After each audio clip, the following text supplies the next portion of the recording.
वास्तु की दुनिया में एक ऐसी ऊर्जा है जिसे लेकर बहुत गलतफहमियां हैं। एक बहुत ही पावरफुल, बहुत ही रहस्यमयी शक्ति जिसे असुर कहते हैं। अक्सर इसे एक राक्षसी ताकत मान लिया जाता है, लेकिन क्या हो अगर इसकी असली कहानी कुछ और ही हो? तो यही है हमारा आज का सबसे बड़ा सवाल। क्या कोई ऐसी शक्ति जिसे हम राक्षसी कहते हैं, वो सच में हमें सेल्फ रियलाइजेशन या आत्मज्ञान के रास्ते पर ले जा सकती है? चलिए वास्तु की इस सबसे बड़ी पहेली, असुर की परतों को एक एक करके खोलते हैं।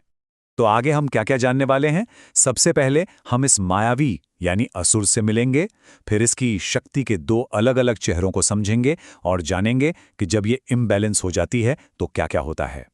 इसके बाद हम इसे कंट्रोल करने के तरीके सीखेंगे और आखिर में हम समझेंगे कि इसका असली मकसद क्या है, यानी वैराग्य का रास्ता। तो चलिए शुरू करते हैं। आखिर ये असुर है कौन? ये मायावी जो हमें भ्रम में डालता है, वो है क्या? देखिए, इसकी पहचान काफी गहरी है। वास्तु में इसकी जगह है परफेक्शन वेस्ट, मतलब पश्चिम दिशा। इसकी जो शक्ति है वो मायावी है, थोड़ी केओटिक है, और ज्योतिष में इसे सीधे सीधे राहु से जोड़ा जाता है, जिसे राक्षस का सिर भी कहते हैं। ये सारे क्लूज हमें इसकी असली नेचर को समझने में मदद करते हैं।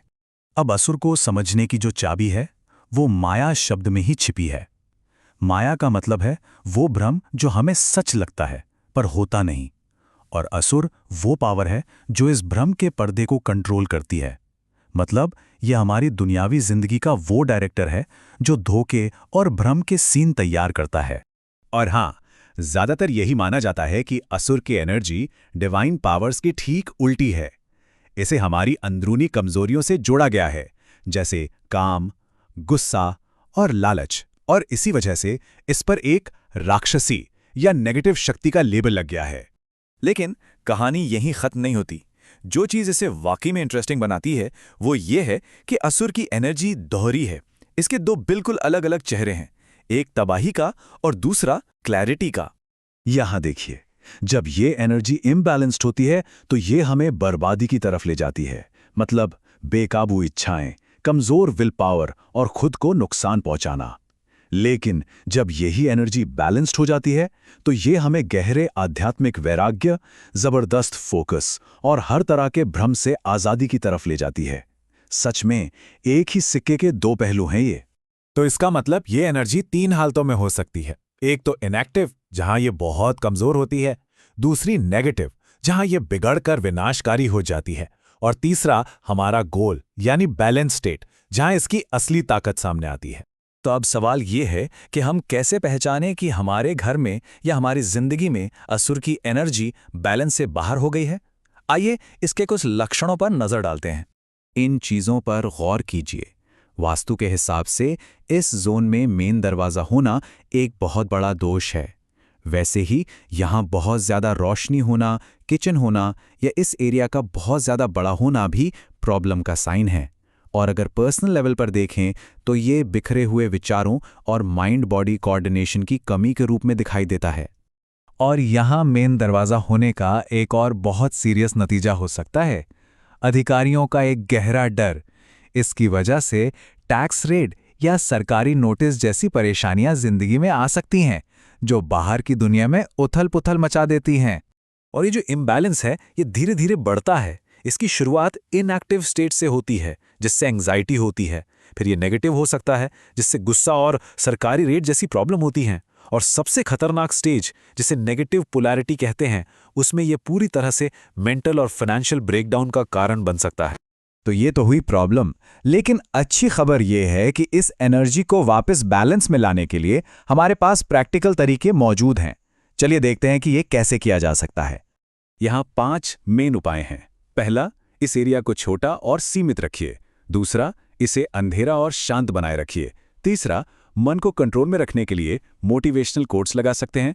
चौथा, ये जगह योग या मेडिटेशन के लिए एकदम परफेक्ट है। और पांचवां काफी इंटरेस्टिंग है, यहाँ एक फूलों का गुलदस्ता रखना भी बैलेंस लाने में मदद करता है। अब कुछ खास और थोड़ी सीरियस सिचुएशंस को देखते हैं। इस जोन में किचन होना बेहद खतरनाक माना जाता है, क्योंकि आग जो है वो आसुर की केओटिक एनर्जी को और भड़का सकती है। इसका उपाय है चूल्हे के नीचे पीला जैसलमेरी पत्थर रखना। इसी तरह अगर यहाँ टॉयलेट है जो मेंटल कियोस पैदा कर सकता है, तो उसके पाइप को स्टील की पट्टी से बॉक्स करने की सलाह दी जाती है।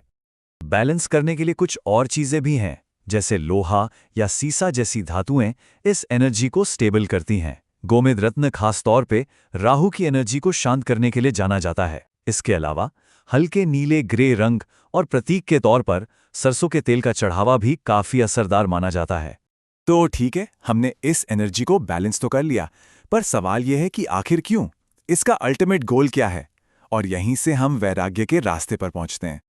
और यहीं पर सबसे बड़ा सीक्रेट छिपा है। एक बार बैलेंस होने पर वही केओटिक एनर्जी पूरी तरह बदल जाती है। वो गायब नहीं होती, बल्कि वो गहरे ध्यान और आध्यात्मिक क्लैरिटी के लिए एक पावरफुल टूल बन जाती है। कहते हैं ना, जहर ही दवा बन जाता है। ये कोट इस आइडिया को बिल्कुल सही तरीके से बताता है। असुर की शक्ति हमें आध्यात्मिकता की तरफ धकेलती है, ये दिखाकर कि हम जिन दुनियावी चीज़ों के पीछे भाग रहे हैं वो असल में कितनी बेमानी है। ये जिंदगी की एक गहरी सच्चाई को सामने लाती है।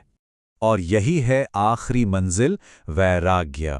भ्रम और झूठी उम्मीदों को खत्म करके असुर की बैलेंस्ड एनर्जी मन को एक गहरी डिटैचमेंट तक पहुंचने में मदद करती है। ये इच्छाओं की कभी न खत्म होने वाली दौड़ से आज़ादी है। और ये सब हमें एक आखिरी सवाल पर लाकर छोड़ देता है, क्या असली आज़ादी जिंदगी के हर पहलू को कंट्रोल करने की कोशिश में है, या फिर जिंदगी के भ्रमों को जस का तस देखने और समझने की क्लैरिटी हासिल करने में है? सोचने वाली बात है ना।